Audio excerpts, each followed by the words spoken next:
Hello and welcome to another episode of the Modern Practical Guide to a Positive Full Life with your guide, me, your go-to friend. Today we're going to have a special guest on, Stephanie, a very good friend of mine. I'm going to go over to her and let her introduce herself. Stephanie, Hi, Carlos. hi, I'm welcome. I'm a senior vice president in real estate. I'm in Detroit. We're in the pandemic. I think a little bit about me is I lead a team of 315 team members. So building operations, parking, engineering, property management, cleaning services, crisis management. It's all me and my team.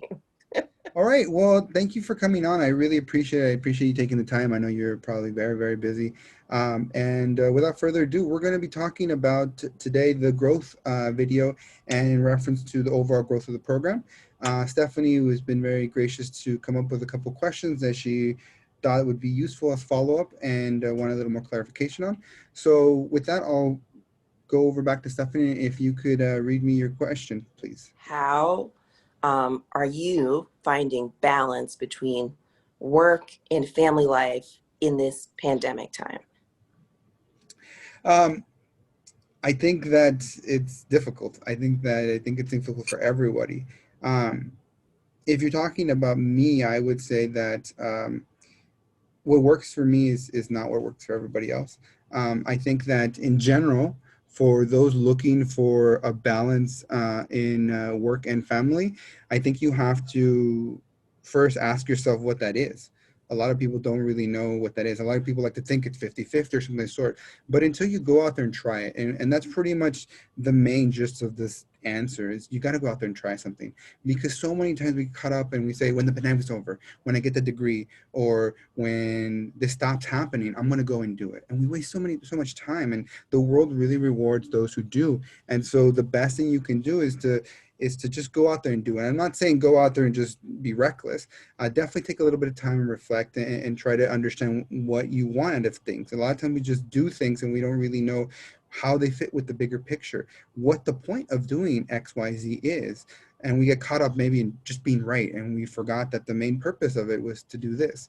And I think this all these pertains to work-life balance. What does it mean to you? What do you want out of it? And why is it important to you? If you can get to those through reflection, then you can most likely, I'm not saying after reflecting you're going to have this very clear answer. Many times we don't, and we won't ever. What will happen is the way I work is I say, hey, this is the problem I have. I don't have a good work-life balance per se, and I say I'm going to give myself an hour to try to think of things, set up a system. For me, rules work very well.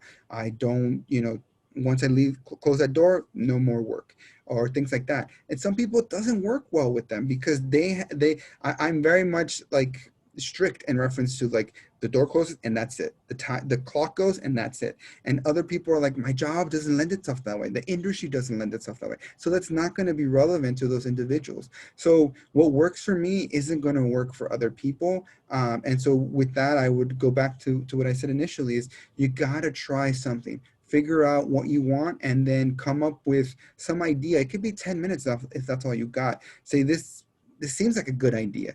And I would say all you really need is to be 51% sure that it's better than what you're doing now. And most likely, especially if it's the first time you're doing this, you're going to fail. But the important thing is you get the elements that work well and you're like, oh, this is helping my work-life balance. And the elements that aren't working well, you just leave them. And so I think that would be my best advice in reference to what works for me. I'm assuming that you asked that because you want to see more examples and you want to get ahead in reference to trying something for yourself. And so I answered it with that in mind. But again, it's the pandemic is just very difficult. It's changed a lot of stuff. And what we have to remember is whatever worked before doesn't mean it's going to work now. We have to adjust. And there's no rhyme or reason to it. What works for you, it could also be something you're like, it never worked for me at work because of whatever dynamic it was. And now it's working for you. So we have to also keep an open mind. And more likely than not, the one thing I will say is all this is always a little scary. I think growth is always a little scary. If you're not a little scared or a little uncomfortable, I would say you're not really growing, because I think that's a prerequisite. And a lot of people are kind of scared and off put by that, but I would say that that for me is like my litmus test. I'm like, this is something worth doing. This is something I want to strive and invest time and effort towards because I'm going to grow. I watched the video on growth and I thought about growth as like, when we have like a plant and you have a seed, the seed has to die in order to germinate. And Mhm. most of us are scared of like, what is that fail? Like death is seen as a failure, right? Like Mhm. the seed isn't growing until it's dead. And it's like for a little while, you don't see anything in the ground. And so Mhm. I was thinking like, the first 3 months of this 8-month quarantine, I was at home and it was like you were isolated from other people. Very outgoing person. All of a sudden, I can't go to even a coffee shop to talk to someone. You can't go catch a drink after work because you're at your desk all day. And so there was either maybe a humiliation of like, I don't know how to overcome this. And, many of us spend our lives being good at everything. And like, this is not something we're good at. Every location, but literally grocery stores were closed. And that's the only place you could go. And so you found people just like their whole families at the grocery store because it's their social hour. And so I found the fear of, what if I cough on something, they get sick and they die? That's one fear. What if I get sick and I die? That's another fear. What if this never ends because there was no date? There's no date of it being over. And all of that fear on top of like, oh, you have to do well at your job so you can be promoted and move forward. Like it's like a swirling tornado of things. And then on top of it, people are like, well, I learned French in my quarantine and I learned how to knit. And you're like, oh, so I'm not growing. Like, I think that's what compounds the Mhm. question of like, what does it really mean to grow now? And what does it mean to get past like being scared to fail? Yeah, again, I think that you know what growth is. I think everyone knows the answers to every problem they have. The problem is we're just too caught up in the world or our own minds to just get ourselves out of it. And I think that just goes under reflection. You reflect and you understand that this fear is just an emotion. I'm going to embrace it. I'm going to process it and I'm going to let it go. Or, there's something else underneath that and that's going to need action and then I'm going to go and address it. It's scary, it sucks, but it's better to address it now than wait a year or two and not do anything about it. So, yeah, it's scary. I would say the best thing you can do in these situations is reflect. And I'll talk about reflection in the next section, actually. I think it's a good transition. So, if you would please read the second question. What advice would you give young professionals who are struggling to find this work-life balance? Yes, and this is I think young people in general, our generation and younger, we just it's like parenting. It's like everything in life. We kind of just fake it till we make it, and we have no idea what we're doing, and that's okay. It's true. It's so many things. But I will say this: that I think the most advantageous thing you can do for yourself is to take time and reflect before and after, and that could be in a day, that could be in a week, that could be with anything you do. So many times we're stuck in the world, do because we don't have time. We're fitting everything in, and we just end up just running around putting out fires. When in reality, if you just stop, go do a training on how to be a firefighter and then come back, you're actually going to be much more logical, much more organized, and you're going to be able to not just run around putting out fire, you're going to proactively avoid fires. And I think that's what life is in reference to, trying to separate home and work. Again, I don't know what a healthy mix for you is or for anybody. And the only way someone is going to know that is if they know themselves. And the only way you're going to learn to know yourself is the reflection. You have to take the time. And I'm not saying sit there for hours at a time and reflect. It could be as simple as like 10 minutes in the beginning of your day. And again, I'll go back to like what worked for me when I was working, at a, desk job, 9 to 5, and, that type of thing. Which it was never 9 to 5, it was more like 14-hour days. But like that for me, I would be so productive in the morning. Why? Because I didn't have anything else. But in the morning, I set my schedule. I said, this is the things I had. And I had my own system that worked for me that was very heavily based on calendar. Once it got in the calendar, it was unmovable. It was just, it's going to get done.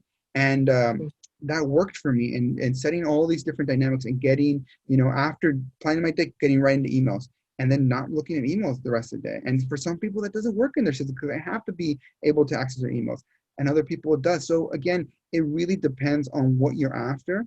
But I will say this, that the you need to make it a habit. There's really no other way of doing it.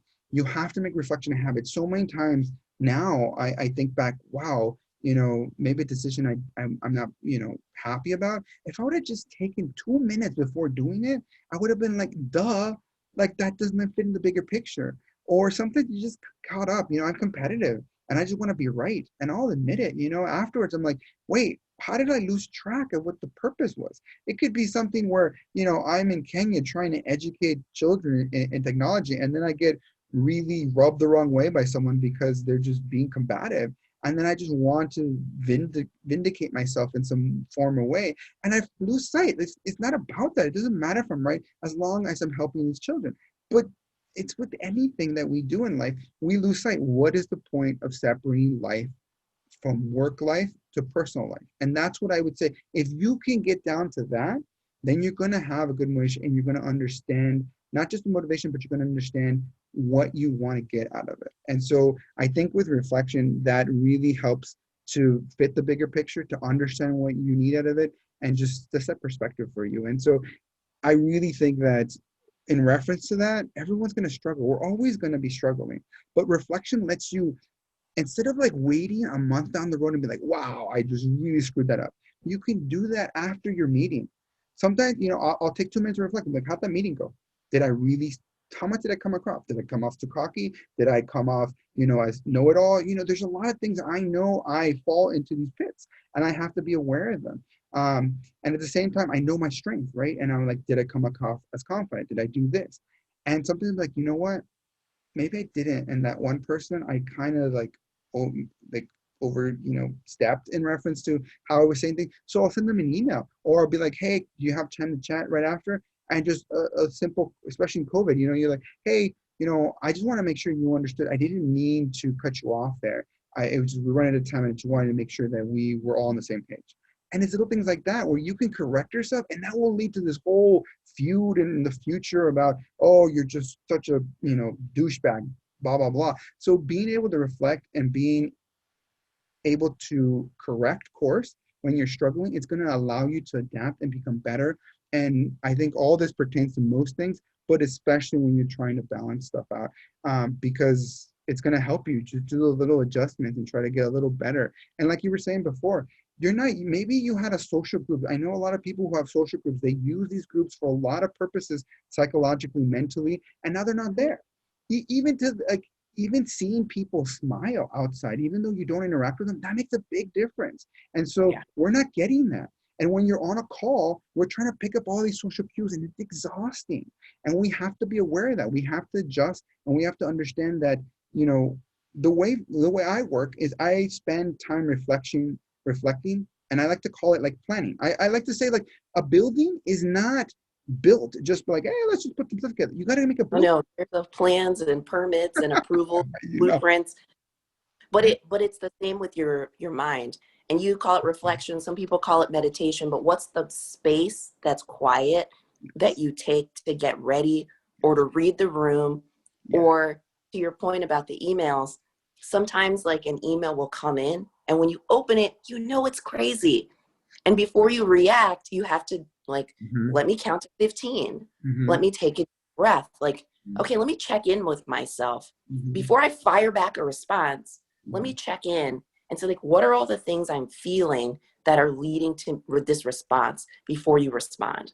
Because Exactly. maybe the person who wrote it, I know for some of my team members, they have a kid at home doing virtual school. They have a spouse who's working remote in the next room, and they're trying to answer my email. All of those inputs, they could be very hurried and stressed. Maybe they meant to put a period, they put an exclamation point. Maybe it sounds like they're angry and they're just busy. And all of that, then I'm reading it from my house too. My dog is running around, and that can be that perfect storm. I agree 100%, especially in today's, arena that we're working in with the pandemic. We don't get to read people as much. We've been a lot more messages, a lot more emails, and there's no context there. And so it's difficult to read those things. I think that it is very healthy to give people the benefit of the doubt. I will say that you should do it with caution. I'm definitely one to give everyone A's initially, but I'm not one to continue to do it if someone's taking advantage of me. And what I mean by that is, give them the benefit of the doubt. But if it's repetitive and it's and you can do things and highlight, like you can be like, hey, that email you sent out seemed like, you're really angry. I know that's probably not the case, but I just wanted to make sure aware because I don't want any, miscommunication happening between us. I really value the relationship we have, and I want to continue working at it so that we can continue doing a great job towards XYZ.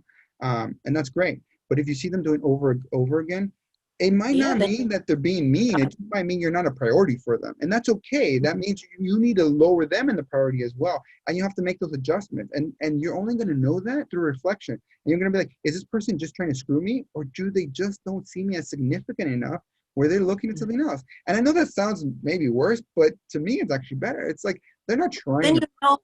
you Yeah, know where you stand. Yeah. exactly. Yeah. But it's little things like that without reflection, you're not going to get to. I would say for me, when I started truly reflecting and doing this type of thinking, I would say I spent 25% of my time thinking. And that is huge. But what I Mhm. found is almost everything I did was actually 50% better. So I actually ended up going ahead of myself. I was more effective, I was more efficient, and I really thought my things through. But more than anything, I saw that the more I did it, the more no I gave. And at first I thought, people are going to just think I'm just mean by saying no. But so many, and if anyone asks me, be like, well, this is what I got scheduled today. This is what I scheduled there. And if it's my boss, I'm like, what do you want me to get off my plate because my plate's full? And they're like, wow, you're just so organized. And so many times you're just like, how are you like? How do you got it all together? And you're just like, I know what I'm capable of, and I know that Mhm. what my reputation is, and I know the quality of work you expect from me. So if you want me to do this, you have to either expect lower quality or expect me to give up something else. And they're like, whoa. So usually it's completely the opposite effect where people are like really respectful and really admiring in reference to how you manage yourself and how well you know yourself.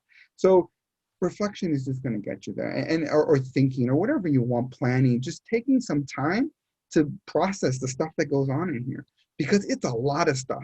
It's so Mhm. much stuff. And like you said, sometimes you go to the email and you realize, you know what, you're not in a good space right now. You're just Mhm. not. You haven't left those personal home problems. And maybe you go out and you go for a walk for 10 minutes and you come back. So many people try to stick to their work because they're tired, because they're frustrated, and they do horrible work. It's better if you're trying to take a 10, 20-minute nap and actually do well the rest of the day than to just do really bad work for the rest of the half of the day. It doesn't make sense. And this goes the same thing with reflection. You have to take the time. And it seems like you're losing time, especially considering it's the thing we want more of always. But in the end, you're going to be more effective. You're going to be happier. And at the very least, you're just going to feel better because the decisions you're making are just made preemptively in your mind and you understand them. You see how they all fit together. And even when they don't turn out as well as you thought they would, you don't have a regret. You're like, considering what I knew, considering the situation, that was the best thing for me. And I think that's the best we can hope for. Totally right. I would say the other thing you mentioned was saying no. Hmm. I firmly believe as a young millennial, saying no is really difficult because we are told the answer is always yes. Yes. So, how do you understand for you what's a no? Are you setting, are there some deal breakers that you kind of are like, these are my deal breakers and I don't take this on? Do you, when you're reflecting, do you assess your capacity each day? And when you get to the end of that capacity, that's when you're done? I think that's a great question. And I think it's something we all struggle with because we want to please other people and we want to do a good job and we want to seem like we're capable individuals doing our job. I would say to that it really dependent on you because, and it also depending on who you're talking to, who you're giving the no. If it's someone underneath you who is like, hey, I need extra help, and you know that it's your job as a manager to give them extra help because that's what they need, then maybe you need to drop other things because that's your core job. Or maybe it's not, and you're like, you know what? I understand you don't need this, and maybe you have to delegate and be like, look to so and so because they're the ones going to be able to help you. Unfortunately, I don't have the time right now. And then when it comes to your colleagues, sometimes we just want to please everyone. And we're like, yeah, we'll do it, we'll help you, blah, blah. But you have to be like, you know what? I really would love to help you, but unfortunately, I got my plate full.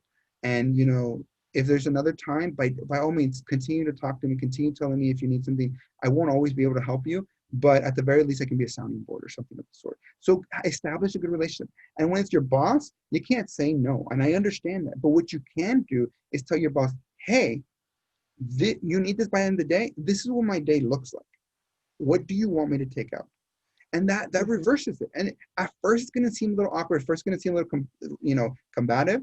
But once you get in the habit of doing it, they're going to stop doing it, and they're going to stop looking at your schedule. They're going to be like, no, you're right, you're full. And they'll stop coming to you. And this is going to be something you're going to see with other colleagues and you're going to feel bad about, because the colleagues who do really good jobs and always say yes, they're the ones you're going to get burnt They have out. They're so the much ones that stuff. keep getting Yeah. work. And you're going to see your boss going to them, and they're not going to come to you. To that, I would say, like, if they're really a friend of yours, have a conversation and be like, hey, you might want to try saying no more often. It seems like you're working 24/7 and I'm really concerned for your health, And if they're not, then you can't really do nothing about it. But the main thing about, and this is why the guide is called AKA the Selfish Guide, because it's really about you. Because if you're not in a good place, you're going to make everyone you work with, all the people below you, into a bad place. And so saying no might seem bad, but in the long run, it is better for everybody involved, because the main thing you're going to get out of that is you're going to be in a better place.